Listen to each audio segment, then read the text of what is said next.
Hello viewers, చాలా రోజులు అవుతోంది ఈ వీడియో తీసి. చెప్పాలంటే ఆల్మోస్ట్ 3 years అవుతోంది. గ్యాలరీలో ఇందాక ఫొటోస్ చూస్తుంటే కనిపించింది, షేర్ చేద్దామని చేస్తున్నాను. ఇది పాపని ఫస్ట్ టైం ఉయ్యాల్లో వేసినప్పుడు వీడియో. మమ్మీ నాకు ప్రెగ్నెన్సీతో హెల్ప్ చేయడానికి, పాప పుట్టినప్పుడు అంతా హెల్ప్ చేసేకి నేను ఆల్మోస్ట్ 8th month ఉన్నప్పుడు ఇండియా నుంచి ఆస్ట్రేలియాకి వచ్చిందనమాట. మమ్మీ ఉండటం వల్ల అన్నీ మేము శాస్త్రం ప్రకారమే చేసాము.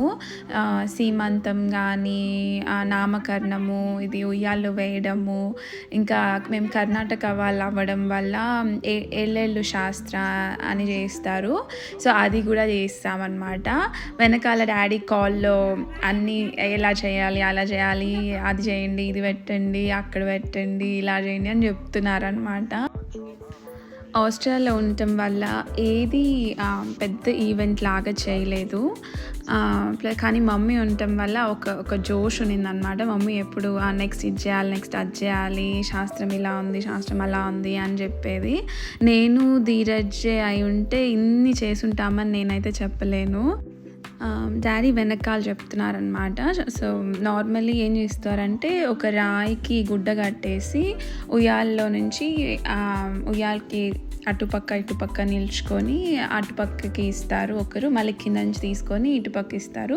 సో ఫస్ట్ రాయిని చేశాక మళ్ళీ బేబీని తీసుకొని బేబీని కూడా అట్లే చేస్తారనమాట. ఉయ్యాల్లో పెట్టి మళ్ళీ అటుపక్క తీసుకోవడము, ఇటుపక్క నుంచి మళ్ళీ ఇటుపక్కకి తీసుకోవడము, మళ్ళీ కింద నుంచి కూడా తీసుకుంటారనమాట. కానీ ఇక్కడ మేము పాపకి బేబీ కాట్ తెచ్చాము, పడుకునేకి అంత హెల్ప్ అవుతుంది అనేసి. బస్ ఇక్కడ ఆస్ట్రేలియాలో ఇదే ఎక్కువ వాడతారు, అందుకని తెచ్చాము. అది ఫస్ట్ టైం కాబట్టి మాకు అంత ఐడియా లేదు ఎలా ఏది యూజ్ అవుతుంది బాగా అనేసి. చెప్పాలంటే పాప అసలు దీంట్లో పడుకోనే లేదు. సో ఉయ్యాల్లో వేసిన తర్వాత ఇంకా పాట పాడి ఉయ్యాలని ఊపి పడుకోబెట్టాలన్నమాట. అది నెక్స్ట్ చేసాము.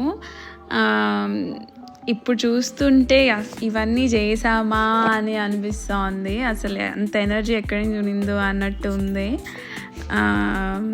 చూసి ఎంజాయ్ చేయండి.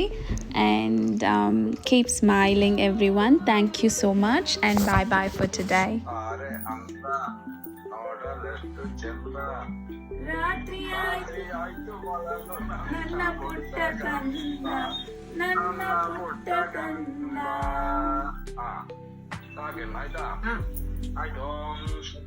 ಶುಭಮಸ್ತು. ಸರಿಪಾ, ಇಲ್ಲಿಂದ ನಮಸ್ಕಾರ. ನಿಮಗೂ ಇಲ್ಲಿಂದ ನಮಸ್ಕಾರ. ನಮಸ್ಕಾರ ನಮಸ್ಕಾರ ನಮಸ್ಕಾರ.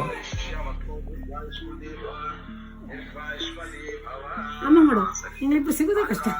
ಮುಂದೆ ನೀ ಬಗ್ಗಡ ಒಳ್ಳೆದಾಗತ್ತ. ಅಕ್ಷತೆ ಹಾಕಿ.